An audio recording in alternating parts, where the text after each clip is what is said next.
You're tuned into the Fresh Ice Hockey Podcast, brought to you by Zeno Pucks.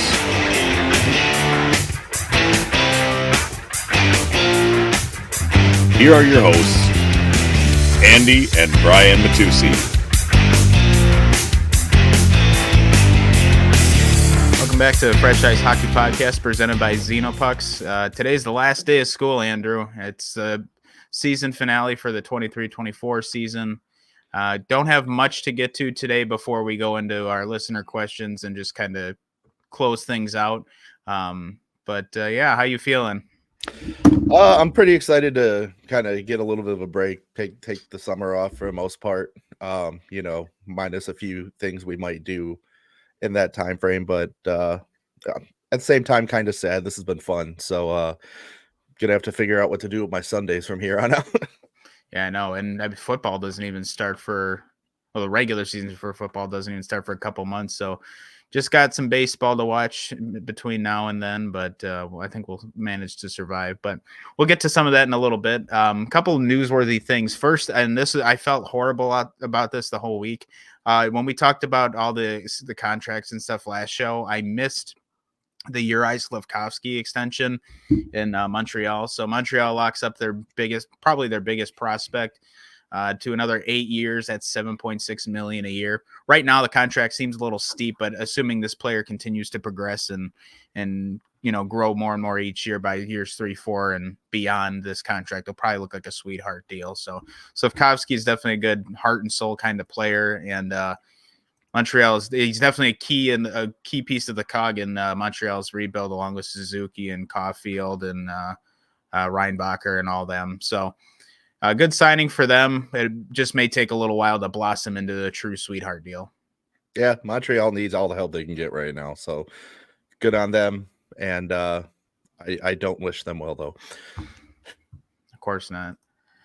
All right, let's see. Moving on. Another one that I think this might have broken after we did last show, but I saw it and I was like, shit, we didn't talk about that. Pavel Buchnevich signing an extension in St. Louis. So the final year of his contract is this season. He's making 5.8 against the cap.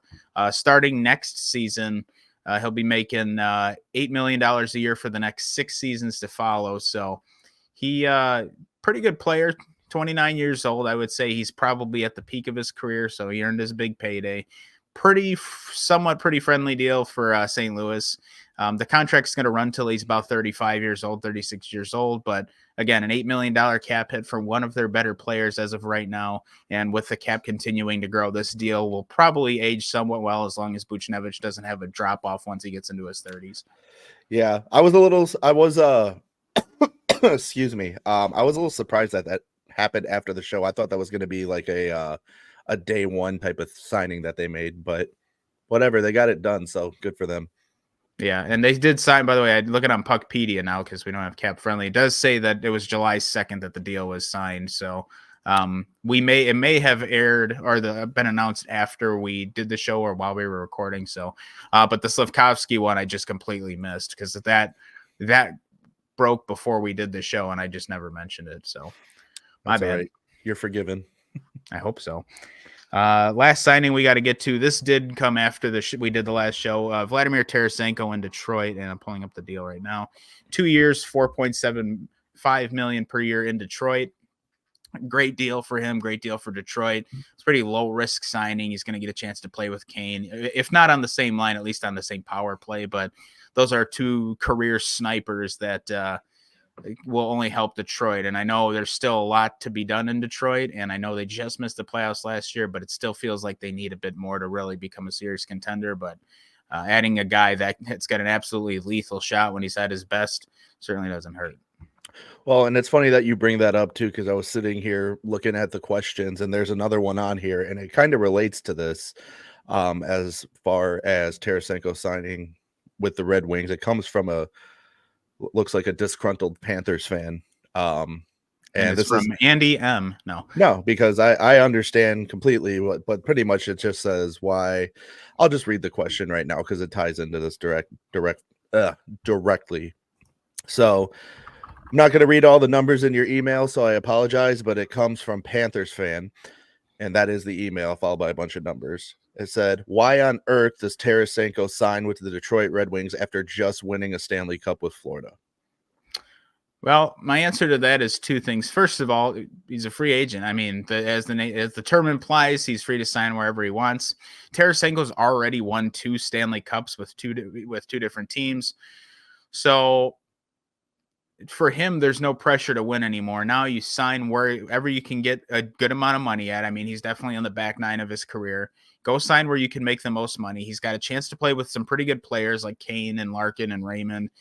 He's going to have a chance to be an effective role player. I mean, as good as he is, he wasn't a top threat on the Panthers. Whether or not that's important to him, I don't know. But if it is, he's going to have a chance to play a top 6 role in the trade. He's going to be probably on the top power play. Again, he's already won 2 championships, so there's no pressure for him there. I'm sure the thought of playing with Kane after spending years in the Central Division playing against him was probably pretty enticing. I don't think he's under any illusion that Kane's a bad player or that he wouldn't want to play with him. So that's the Tarasenko side of it. Is there's no pressure on him. He's already won twice. Go play wherever you want. The other big thing here is if you look at the Panthers, they have no cap space. They're actually over the cap right now, which you can be during the summertime. Yes. You just have to have it straightened out by the start of the season. But the Panthers are currently $83,000 over the salary cap. They are right at the ceiling. They didn't have any money to sign him. I don't even know if he didn't want to play there. I just think with everything they had to do between getting Reinhart re-signed, getting Lundell signed, which they did, and those were the most important things.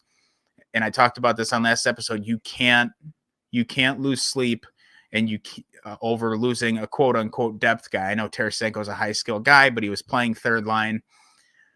And I know Lundell was a third line guy, but I think the goal is eventually to get him into a top 6 role as well. I don't think Barkov will ever lose that 1C spot, but I think they want Lundell to blossom into that 2C guy. And that's why you pay a guy like that, and Reinhardt's your best scorer, so of course you pay him, but you can't afford when you're this tight against the cap and have all these contracts to sign, you can't afford to give $4 or $5 million to Vladimir Tarasenko. As good and effective as he is, we talked about it before, you can go out and you can plug in depth pieces to fill in those roles. You might not find a guy with as lethal a shot as Tarasenko, but you can find a guy that's going to play top, or play third line minutes, can play power play.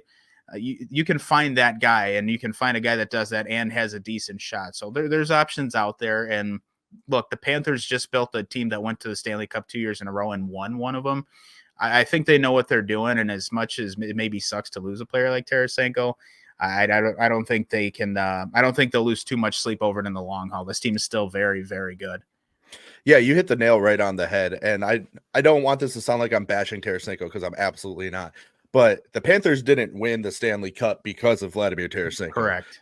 Was he a key part of the team? Absolutely. Again, I'm not knocking that him, whole line was, yeah. Absolutely. But I mean, not having him re-sign it's not going to make or break the team by any stretch. Like you said, they want Anton Lundell to develop into that 2C spot eventually. He's a lot younger. He's been very good for them. He was crucial in the entire Stanley Cup playoffs along with the whole season. So, and being up against the salary cap ceiling like that, you got to get your priorities straight, which I think they've done a very good job of doing. Like you said, they got Reinhart signed. We got Lundell signed. So, yeah, does it suck to see him go? Yeah, I loved seeing him on the Panthers. Like, was he a huge offensive juggernaut? No, but I thought he was still a key part of the team. He was fun to watch, but I think he's going to do wonders in Detroit. And I think if he's on the same line with Kane, that's going to be a lethal line for sure. Yep. And for the Panthers too, for what it's worth, I mean, I mentioned they're up against the cap. I mean, this is the defense right now for the Panthers. It shows they have 8 guys signed. After Ekblad, Forsling, and Nico Mikkola, you have Dmitry Kulikov, Uwe Spolinskis, Nate Schmidt, Jacob Magna, and Tobias Bjornfoot. There's not a lot there. And again, Bob's making a crap load of money right now. He's $10 million bucks in the next 2 years. I have to assume he will retire at the conclusion of this contract, which will save the Panthers a lot of money there to bolster that defense. But the team's still going to be very good, but they might have to go through a little bit of pain the next season or two while they manage the cap and try and keep the group together, because first of all, it's very hard to run it back in the NHL, but again, you lose key pieces to the puzzle here. I think losing Montour really sucks for them. They lose Josh Mahura, which is not the end of the world, but that's a guy that I would have liked to see slot into the lineup with Montour gone. He was a pretty good part of that defensive pairing with him and Gudis a couple years ago for the Panthers. But the Panthers right now could ill afford to throw a $5 million at a depth guy. Like to bring it back to that question is that's why you let him go, is because long term you just can't afford to pay a depth guy that much money. I mean, none of their guys in the bottom six, other than probably Lusterinen, are going to be making more than $4 million or more than $3 million. So that's why you can't pay Tarasenko. That is, you won a championship and you got to pay your guys, and that's the bottom line. Right. I mean, he served his purpose for what they needed him for at the trade deadline. It's time to move on. It's nothing against him. And like you said, we don't know whether he wanted to stay or not, but financially it wasn't happening. So just is what it is. You move on and see what the next season has in store. Who knows? Maybe they get him back at the deadline if things go south in Detroit. Yeah. Or if things go south in Florida. Oh boy. Well, yeah. we'll see what happens. That my only concern for the Panthers, and we'll talk about this at the start of next season, is the defense. But that's later on. They got 2 months to still right the ship for that. Absolutely. Plus, they just won the cup, so who really gives a shit? They could suck the next 5 years, and it's like, yeah, but it doesn't matter. Yep. Look at the Blues. So, I want to move on here before we get into the rest of our listener questions. The Seattle Kraken make history hiring Jessica Campbell. They promote her from Coachella Valley along with Dan Bilesma. Bring her in. She's the first female assistant coach in NHL history. Still no female head coaches yet, but kind of a cool thing there. Nothing super significant about it, but it's definitely interesting. It's the first time it's happened. So the Kraken really, really trying to do their best and make their brand be all about home cooking. I mean, a lot of guys they're bringing up through their system in Coachella Valley. Now they're bringing up coaching staff. So if the Kraken 5 years from now have a championship in their name, it'll be because the way they got there will have been building from within, because where Vegas has gone out and they've gotten a couple pieces from within from their expansion draft. I mean, they won the cup with 5 guys from the expansion draft. They made their money really off of getting big names in there. And so the Kraken are kind of doing the reverse, where it's like they're going to bring in some talent like they did with Montour, but they want their own guys to be the ones that win them the championships. So we'll see how it goes for them. But congratulations to Jessica Campbell, and again, congratulations to Dan Bilesma for getting back in the NHL as well. So power move. Now we have some listener questions to get to before we talk about what's next for us. All right. I'm going to pull them up. And the reason I'm laughing, I told you before we started recording.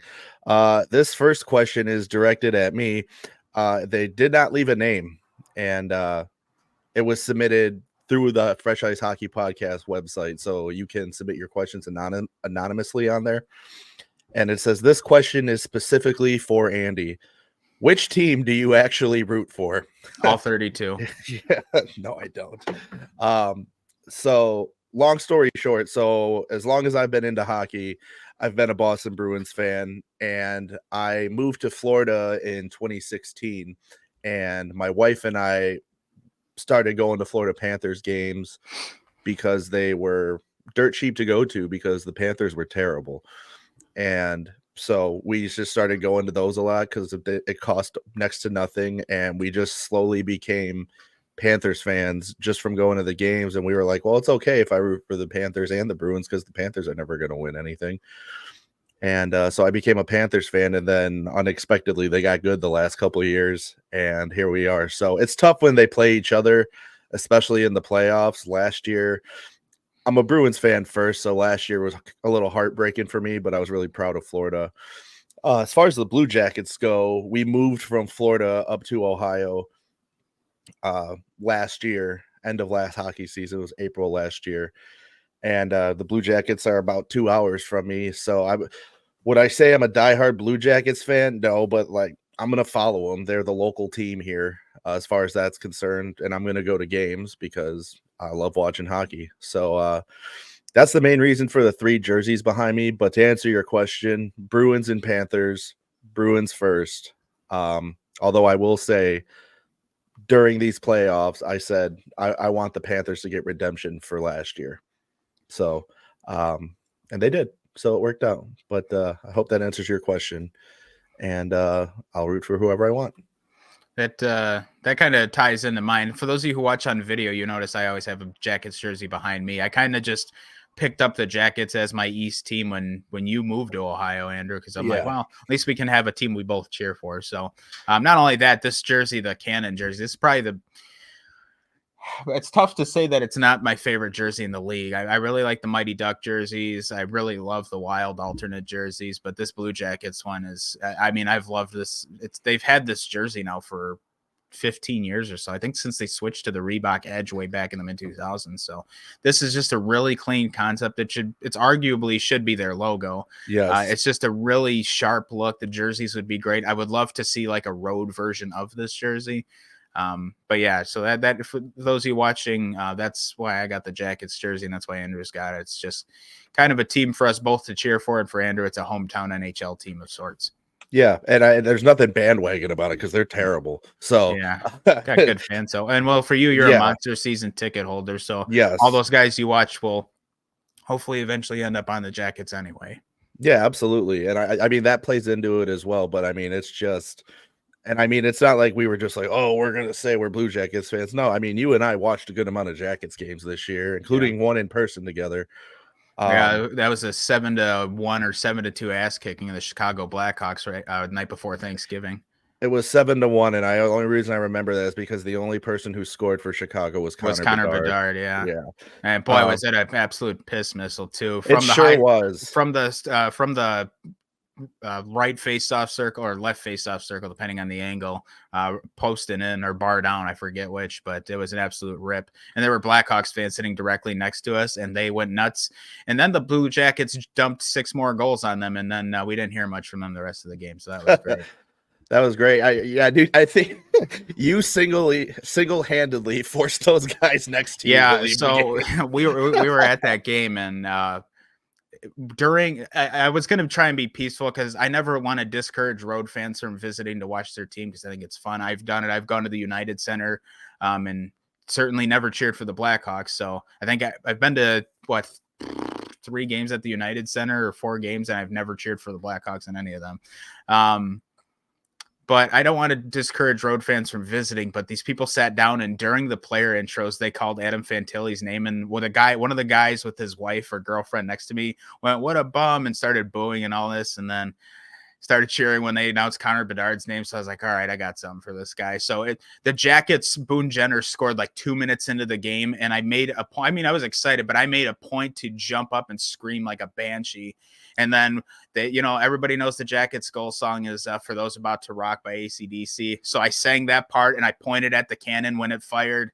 And I did that for every goal. And by the third period, the Jackets had already dumped in 5 or 6 goals. And pretty much all the Hawks fans in our section had cleared out. And I'd like to think I played a pretty good part in that because I went into it trying to be peaceful. And then they drove me nuts. So I was like, all right, well, there goes any chance at being nice. So that was fun. And the Jackets fans, we were already cheering for them anyways, but I think that game really solidified it. I remembered after they scored the 3rd goal, I looked you dead in your eyes when we high-fived and I said, I'm hooked.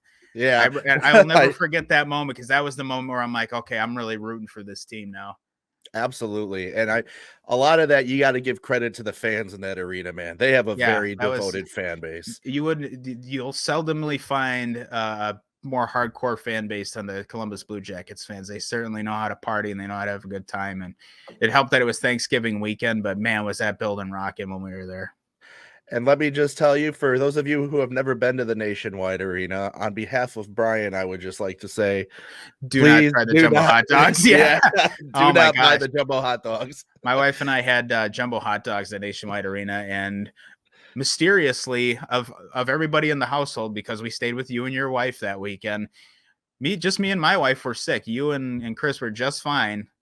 And we woke up both feeling like shit. So I have to imagine it was have something to do with them damn jumbo hot dogs, but it's not going to stop me from getting them next time we go. Oh no, we'll take video of it next time. Well, before and after. It's just me screaming in the bathroom. Yeah. Oh, that was rough. That's all right. I didn't want to get off topic, but real quick before we go to the next question, you mentioned liking the Minnesota Wild alternate jersey behind you, and I like that jersey too. But I've seen a lot of hatred for those jerseys throughout fans. There's a couple arguments against it, and I guess I get all of them. They're all legitimate gripes. what I want to say first is, if you look at this jersey in a vacuum, like with no background info on the colors or anything else, I love the way the jersey looks. It's a super simple design. I'm really not super crazy about the Wild's home jersey itself. I have a couple of those jerseys because that's their jersey and I'm not going to not get it. But the alternate's a much cleaner design. It looks like a more traditional hockey jersey with the huge waist stripes and arm stripes.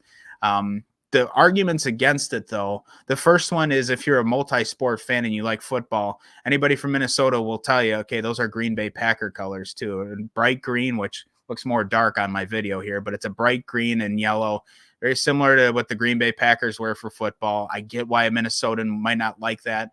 And of course, the colors are in reference to the Minnesota North Stars hockey team, which is now the Dallas Stars. And a lot of fans say that's why they don't like it, is because that team is now our biggest rival. Why would we want those colors? And so that I get. But again, I like to look at it in a vacuum and say, okay, these colors look great with this jersey, though. I love the cream. I love the dark green colors that the Wild wear. I don't think the execution on their jerseys is very good with it, though. So if they redesign those, maybe I would change my mind. But otherwise, this is the best jersey they have. And I will stay true to that without a doubt. That's why I always put this one up behind me. I think it's the best jersey they got. No, and like I said, it makes perfect sense to me. I was just saying, like, I've seen people fans throughout the league bash on it, and I don't understand it because I like it. So. I get there are plenty of legitimate gripes as to why you wouldn't like it. Our buddy Ron famously hates the color green, so he thinks these jerseys are hideous, but oh well, you're wrong. Yeah, get over it. Yeah. No, so, but yeah, like I said, there are legitimate reasons. I can certainly see why people wouldn't like it. I just choose to not be that way because these things look absolutely stunning. And when they put it together with the whole uniform, with the bright green helmet and the pants and everything, it looks awesome. All right. Well, I'm glad we cleared the air on that. Our last question. Oh no, hold on. Okay, there we go. Our last question comes to us from Kyle Rosenthal. We have one more after this, actually, but go ahead. Okay. Well, I meant in the email box. Oh, I got you. From Kyle Rosenthal. I hope I'm saying that correctly. If I'm not, feel free to message the show and chew me out. I was going to say, again, that's Andy, Fresh Ice Hockey Podcast at gmail.com. Attention, yep. Andy, if you want to correct him or cuss him out or whatever. It looks like Rosenthal, so I got to imagine that's what I'm saying. So Kyle Rosenthal out of the ATL, Hotlanta. My Atlanta Falcons. It's a pretty generic question, but he just wants to know, are we going to put anything we do over the summer up on YouTube? So yes and no. Yes, there will be all the content we upload this summer will make it to YouTube. Whether it makes it in video form has yet to be decided. Anything we upload on audio, we automatically upload it to YouTube as well. Every episode we have up is actually on our YouTube channel. The audio is just unlisted. We always have it up there just in case there's an issue with the video. That way people who prefer to use YouTube can still watch, and that's fine, but I just leave it unlisted. There is one episode that we'll probably do a video for. We mentioned this before. The PWHL is going to announce team nicknames and logos in August. We'll probably do a video with that while we discuss those names and logos and we react to that. We also are going to have a guest on at some point this summer, and I'll leave you to discuss this in a minute, Andrew. We're going to have a guest on that we'll certainly want to do video with. That may not be a live show. We haven't decided any of that yet, but that, and if we have the Xenopucks guys, then we'll certainly do video there. Anything else we upload this summer, though, will probably just be audio, but it will make it to YouTube. You just won't see our faces. You'll just hear us instead. Correct. I'm actually not going to put that guest name out there yet. Okay, that's fine. Not quite yet, but that will be. Make sure you're following. If you're listening or watching, make sure you're following us on social media because that's where the official announcement will be made. And more than likely, it will end up being a live show. One thing I will say is we do intend to get the Xenopucks guys on here this summer. It will happen, whether it's this summer or in the coming season. They absolutely want to be on. They're just busy as hell. Absolutely, and we want to have them on. I talk to one of the guys pretty regularly, and they're just really good guys. And I think that'll be a fun episode with them. They're huge Panthers fans. If you've heard me talk about them in the past, you know that they started their business out of South Florida. So again, that'll be a really good show. But I digress. You said we have one more question, and I know it comes from the YouTube comments. Yep. So Don in the YouTube comments, Don, long time listener of the show, day one for sure. Don, first of all, says he hopes we have a great summer, and he also asks if we have any hockey trips planned for this coming season. He's a big Stars and a big Bruins fan, and mentioned they play each other in November. So I'm sure he'll be attending that to see his teams play each other. Andrew, what do you and your wife got going on this year for hockey? Well, first off, for me anyway, so for Did I those lose of you your audio, or am I deaf? I think you're deaf. I don't know. My audio It might be my headphones. You can continue talking. I got to fix my headphones. Okay. Well, I just want to make sure this is still recording. But so for me personally, my wife is a Swiftie, a Taylor Swift fan, and her and her friend got tickets to see Taylor Swift in Toronto in November. And as you can imagine, I have zero intention of going to that concert. So while those two are at the Taylor Swift concert, myself and her friend's husband are going to go to a Toronto Maple Leafs game because they are playing at home that night. Additionally, her and I are both trying to get to a game in Buffalo next season because Buffalo's 3 hours away. And then sometime next season, probably around Christmas, we're looking into doing an extended weekend trip and doing the Rangers, the Islanders, and the Devils all in that same weekend. And there's a couple weekends that it's plausible, so we're going to look into doing that as well. Nice. Plus whatever Blue Jackets games we go to. We're signed up to get notified for tickets for the Stadium Series game against Detroit at the Horseshoe in Columbus. So there's that too. And then I know you've talked about wanting to come down here to go to a couple Blue Jackets games at some point. So we'll do that. And we'll see what else we can squeeze in. It's going to be busy, man. Hell yeah. We just have a couple things we're doing. We're going to opening night for the Wild is against the Blue Jackets. So we are not going to that. We're going to go to opening weekend though. The second game of the season is against the Seattle Kraken. So we'll be there for that one. And then we're going to come down. We're going to try and come down in March, see you guys, and we'll go to a Blue Jackets game. They got a couple home games that maybe we could check out. In a perfect world, I'd like to go to the Stadium Series game, but that might not be in the cards. But then other than that, it's kind of, we'll make our own adventure and see what happens. We'll see how it works out and if we can get vacation time and all that. But right now, the only ones we know we're doing for sure, we're going to go to the Wild game against the Kraken on October 12th. And then at some point we'll make it out by you guys and we'll all go see a Jackets game. And then it's not hockey related, but I'm a big Atlanta Falcons football fan, and they come to Minnesota in December. So we'll be there at that game as well. And it'll be my first time in 20 plus years of watching the Falcons that I'll get to see a game in person. So I'm very excited for that. I'm excited for you for that. So I can absolutely say this. You have been an unapologetically diehard Falcons fan since you were a kid. And if anything, they should apologize to me for putting me through misery my entire life. No, I got to commend you, man, because there's been some rough seasons and you've stuck through them, and you stuck through that. We won't talk too much about it. That Super Bowl. Yeah. Collapse. Put it this way. Every season's been really rough, and the best season they've ever had ended in the most tragic collapse in football history. So there you go. So it seems like that's all my sports teams. I like the Wild. I like the Falcons. For baseball, I'm a big Brewers fan. So yeah, basketball, I like the Bucks, who have won a championship, but basketball is also the sport I follow the least. We were at a couple of the watch parties for the Bucks during the championship run. But yeah, other than the Bucks, most of my sports life has been misery. The Wild, the Falcons, and of course the Milwaukee Brewers, who are, although they're having a great season this year, but we'll see. They usually all end the same way for the Brewers. Yeah, and so I should point out that obviously I'm a Brewers fan too. You and I growing up went to. I would say we grew up 30 minutes outside of Milwaukee. We've gone to hundreds of Brewer games with our dad, and I think that was like a highlight of our growing up years, was going to watch baseball games with dad. And so we are unapologetically Brewers fans. We've had a lifetime of disappointment. In addition to that, since moving to Cleveland, I've become a Cleveland Guardians fan as well. And that's just because I live here. My wife and I go to the games frequently. And it's easy to cheer for both those teams because the Brewers are National League, Guardians are American League. However, they're both extremely good right now. Yeah. So that has me a little nervous. We'll see if they can Don't worry about the Brewers. There's no way they'll survive the National League. There's too many good teams. Yeah, well, They're not Cleveland. better than the Phillies or the Dodgers or anything like that. Well, yeah, there's that, and then on Cleveland's end, their pitching is starting to. I don't want to say collapse, but they're starting to get exposed a little bit. So, but again, Also this worth isn't. noting, your wife is from Ohio, so I mean, Yes, she's been a Guardians fan since they were the Indians, and yes, I mean, yeah. into her That was the childhood. reason. I mean, that was a large part of the reason too, and I guess a little bit of background on me. That was part of the reason that we moved up here. I mean, you know this, Mm-hmm. but people listening might not. So, me being from Wisconsin originally, my wife from Ohio, we met when we both lived in Florida.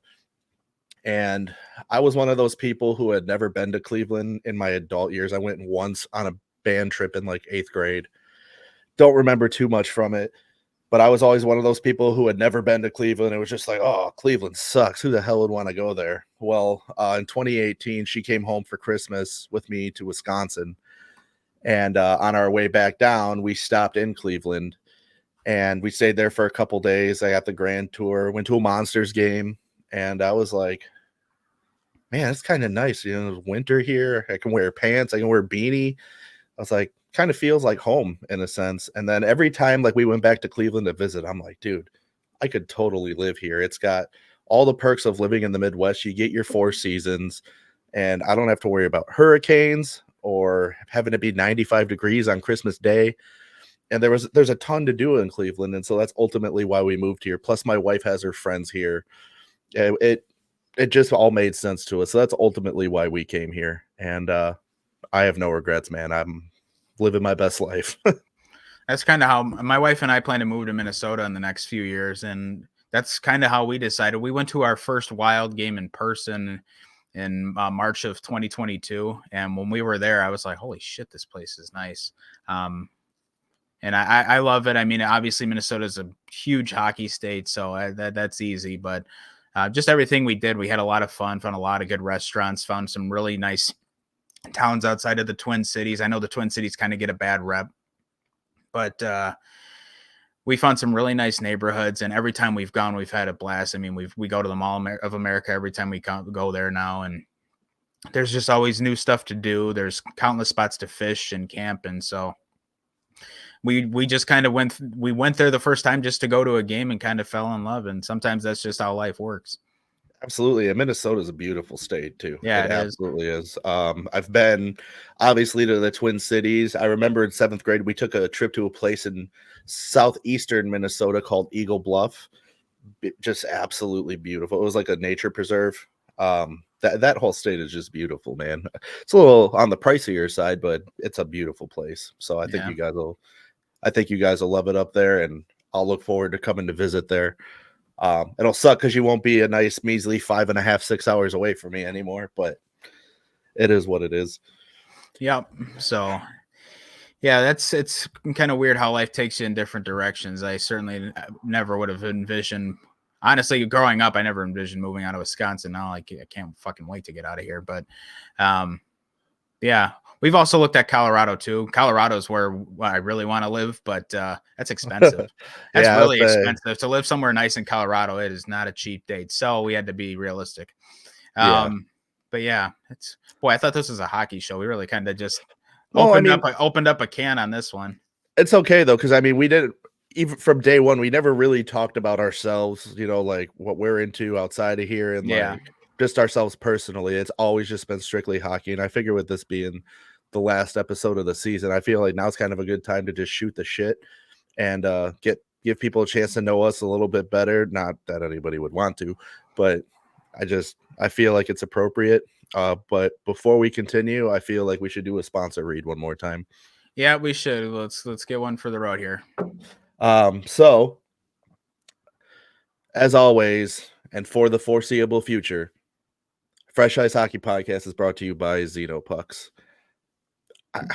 I don't know how many more good things I could say about them, but in case you don't already know, Xeno Pucks makes a top tier, high quality off ice practice puck designed to be used on any off ice surface that you can probably think of. Flooring in your house, the concrete, asphalt outside, dirt, turf. If you can think of it, I'm telling you, this thing slides on it like a real hockey puck on ice. And it looks and mostly feels like a real hockey puck. It's the same size and weight as that regulation puck. It's made out of a different material, so that's why the actual like texture isn't the same. But as far as how it feels on your stick, it feels exactly the same. I don't know what kind of off ice alternatives you or if you have any youth hockey players might be using, but if you're using a green biscuit or if you're out there using a street hockey ball or something like that, just stop, man. It doesn't get any better than this. And again, I've been on here week after week talking about this, and I wouldn't be if I didn't truly believe in this product, but they really went all out for this. They're committed to quality. They're good people and they charge an honest price for this. So if you have any interest in this, you're looking for a better off-ice alternative, head over to xenopucks.com right now, pick up one of these pucks and try it out. And check out their merch selection as well, because they got some pretty cool stuff on there. I got picked up a hat and a shirt from them just because they have really good stuff and they're good dudes. They help us out and we try to help them out too. So head over there, check out their merch, pick up a puck, head over and follow them on Instagram. That's at Xenopucks, XENOPUCKS. Be sure to tell them Andy and Brian from Fresh Ice sent you. That's right. Actually, or don't tell them. Maybe they'll charge you more. I don't know. I'm Yeah, kidding. maybe don't tell them that. They want to be on the show, but they haven't yet. Maybe they don't want to put up our crap anymore. No, all seriousness, those guys are amazing. I can't wait to have them on here so everybody gets a chance to hear them talk about their product rather than us just giving them all the love. Let's give the creators a chance to do their thing. Now I want to talk about our other sponsor, the Hockey Wraparound, of course. In the same way Xenopucks offers you a chance to elevate your off-ice game, Hockey Wraparound is going to do the same thing. We know sticks are expensive as hell. If you're practicing on pavement or concrete or in the basement, whatever you're doing, hockey sticks get very expensive. The last thing you want to do is hack up your blade of your stick or ruin your awesome tape job. You can visit our friends at Hockey Wraparound. You can pick up some fresh tape for your stick, and of course get their premier product, which is the blade protector, just a vinyl wraparound for the blade of your stick. You pop it right on before you start shooting around, and you're going to protect your investment so you're not blowing through $300 hockey sticks like it's nothing. Again, visit them at hockeywraparound.com and use the code FreshIcePod. It'll get you 15% off your order. Good stuff over there.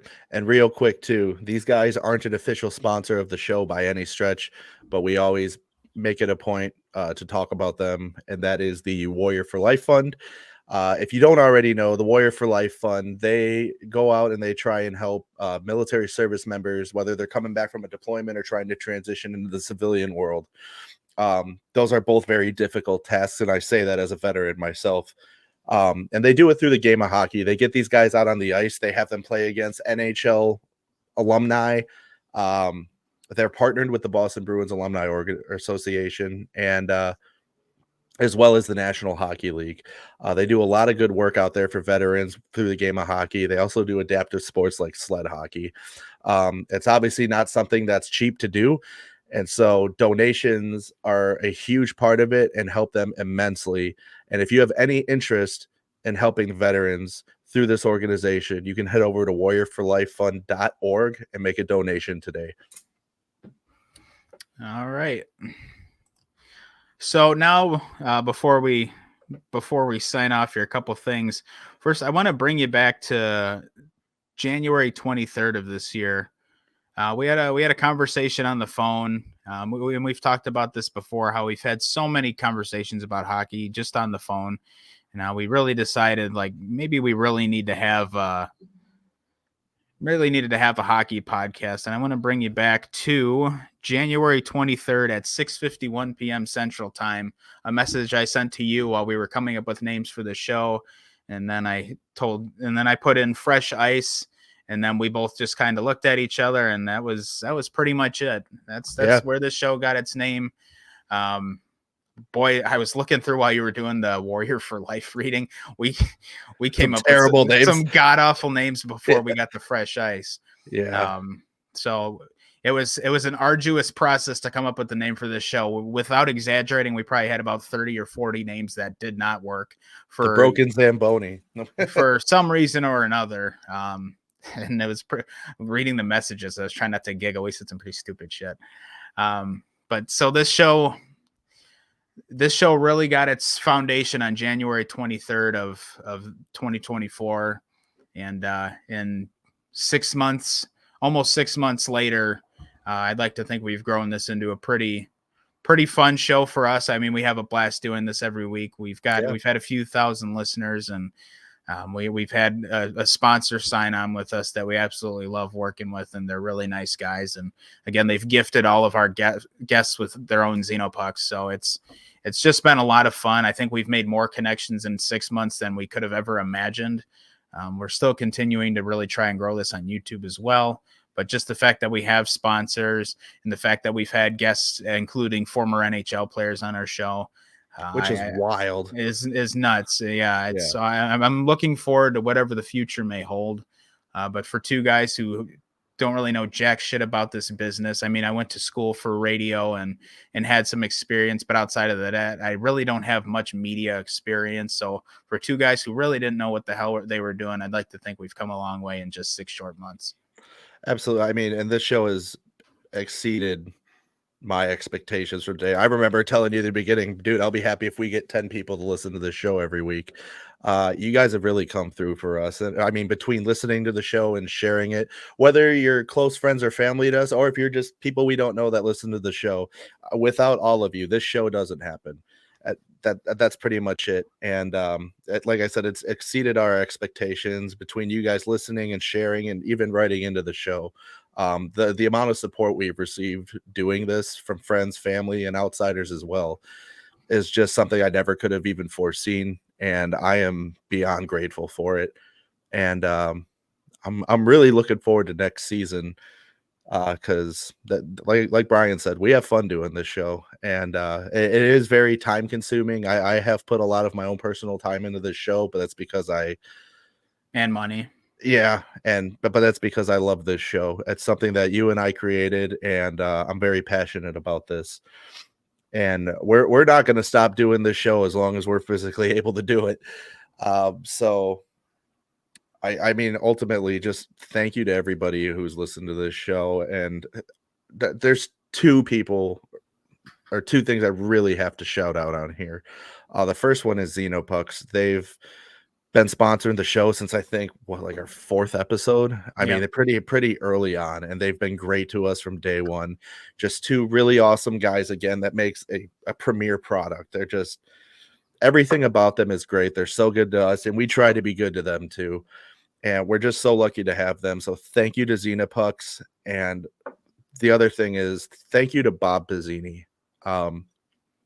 If you've been watching the show, Bob Pizzini was on here. You know, he's an award-winning CEO, a best-selling author.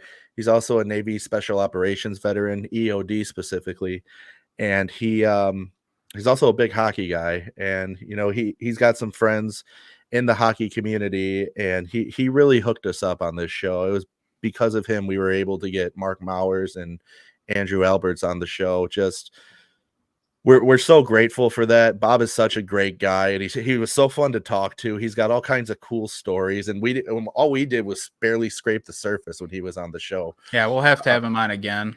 Absolutely, and I mean, I plan on going out to Virginia Beach to see him.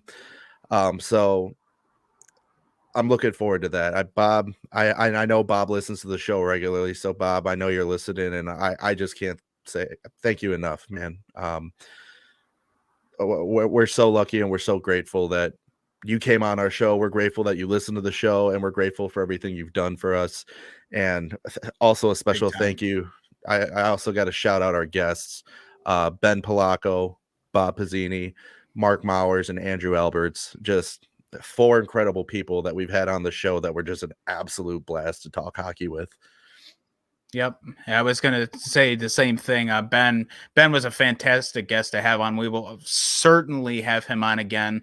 I want to try and have him on a couple times every season. I know he's a super busy guy. He's got his own business, but the guy has got a huge passion for hockey, and I love that he's willing to come on here and just shoot the shit with us. So Ben, you were not only our first guest, but you're only guest that's been on twice. So we can't wait to have you on again, and it'll be a blast. We'll probably have Ben on when we set up next season late in September. Quick aside too, we're gonna, instead of, and I think I mentioned this before, instead of just talking about the teams that missed the playoffs, I think we'll do full season previews just for everybody. We'll break it down by divisions, and we'll do that at the start of next season when everybody's had the entire summer to set up their team for the season coming. That way we don't have to do any guessing on what they'll do all summer. But that's, like I said, that's just a quick aside. Again, our guests, Bob, your connections and your stories really are awesome. I can't wait to have you on again. And again, he got us in touch with Andrew Alberts and Mark Mowers, and we really had a lot of fun meeting all these new people just because of this show. And I don't think I would have ever guessed we would have done this in just the first 6 months. But I also want to take time to shout out some people closer to us as well. Our mother, who prior to us doing this show probably watched 10 minutes of hockey in her entire life. We finally turned her into a hockey fan. We got her watching games. She's texting us that she's swearing at her TV, like any true hockey fan would. And so, Ma, thank you for supporting us. And I still can't believe you're watching hockey. It's crazy to me because we used to drive you nuts with the way we watch this show or watch this sport and don't shut the hell up about it. I want to thank our close friends, Angel and Ron, who listen to every episode. You guys are the best. And it's easy to start a small project, business, whatever you want to call it, when you have a very supportive group of friends and family around you. And those guys are two of the best friends you could ask for. And finally, I want to thank our wives, your wife, Kristen, and my wife, Rain, who's just sitting off to my side over there watching. I think the most important thing is to have a supportive spouse in your life. And these two girls are everything I think either of us could ever ask for. Sharing everything that the show posts. My wife made us, and your wife made us some Fresh Ice merch. So we got our hands on the first Fresh Ice merch. And so having a supportive spouse is, mine's just off to my side. Hang on. There we go. If you're watching on video, we got our very own Fresh Ice merchandise here. And now that we got a new logo too. Yeah, we're gonna have to get some new merch. Yeah, yes, absolutely. But no, our wives have been our absolute number one fans, and there's nothing better than that. It makes it all worth it that they're willing to. And in my case, I mean, I know your house is set up different than mine, but my wife gives up her living room space to me to suck up the whole room every Sunday when we do this show. And the support that we get from the two of them is never mentioned, but probably the most appreciated. Absolutely. I think both of our wives have been beyond supportive is an understatement. And I mean, Kristen even put in some graphics work as far as advertising for the show. So she made some stuff for us. And she did a really good job on that. Your wife has been incredibly supportive too from day one. I also just realized we've never said our wives' names on this show until today. I was thinking about that earlier. Yeah. I mean, not that it's anybody's business, but I just thought when you said that, I'm like, hey man, I don't think we ever said their names on there before.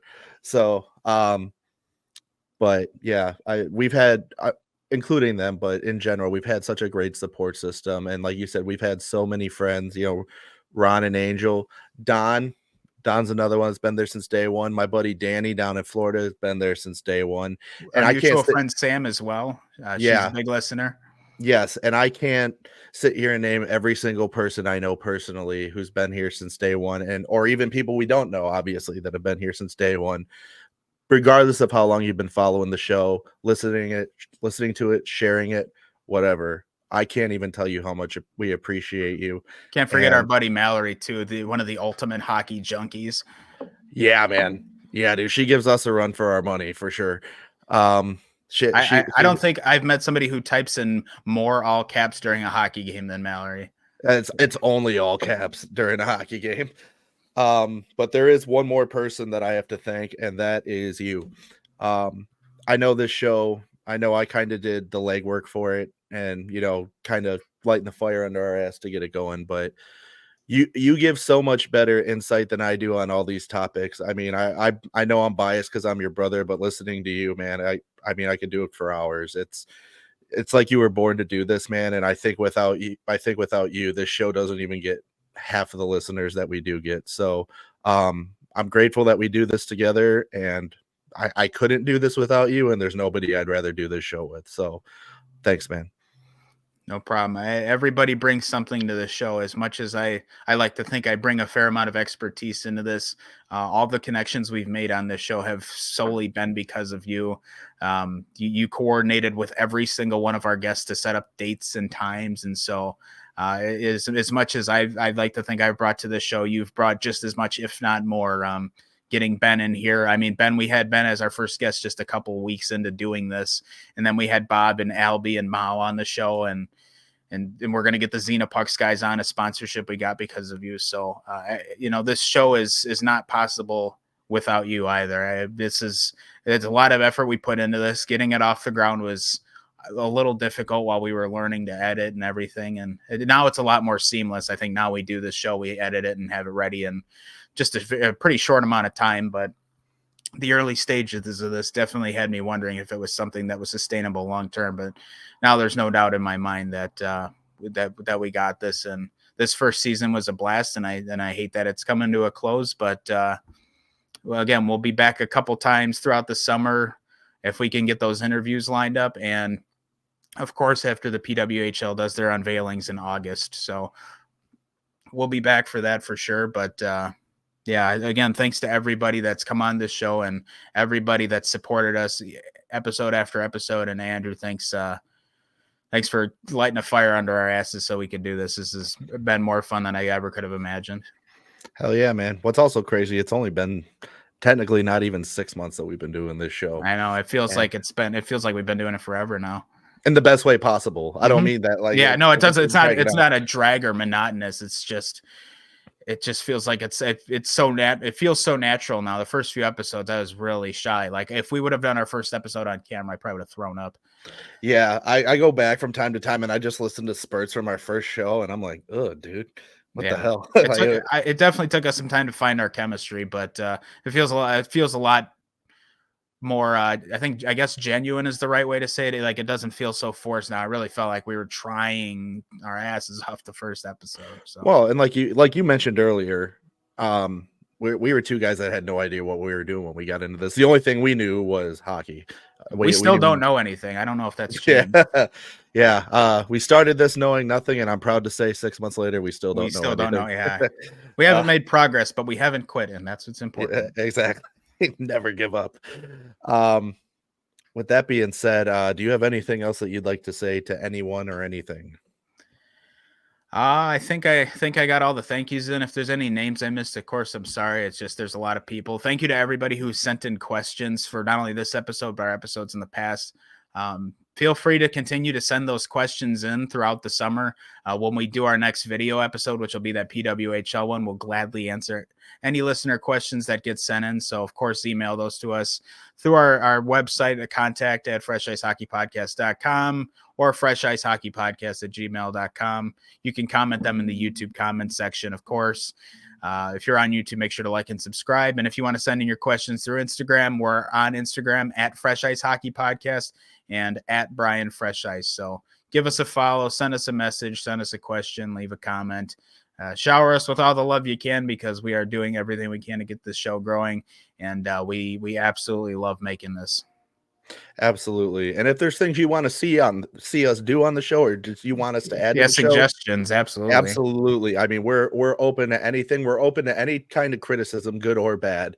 Nothing's gonna hurt our feelings. We've both got pretty thick skin. So if there's something you think we can be doing better, please don't hesitate to let us know. Well, we want to put out the best product possible for everybody. This isn't just for us to boost our egos. That's not what the show's about at all. We're trying to put out a good product for the people that are kind enough to follow this show. So if there's something we can be doing better, let us know. With that being said, again, thank you to everybody I mentioned before. It's been a great first season, and we're looking forward to doing a full season this next time around. I hope everybody has a great summer. Make sure you tell everybody you know about the show, and we'll see you in August, I guess. Why I say we'll see you in August. And again, get your questions in, and we'll see you for season 2 of the Fresh Ice Hockey Podcast. But until then, take care and comb your hair.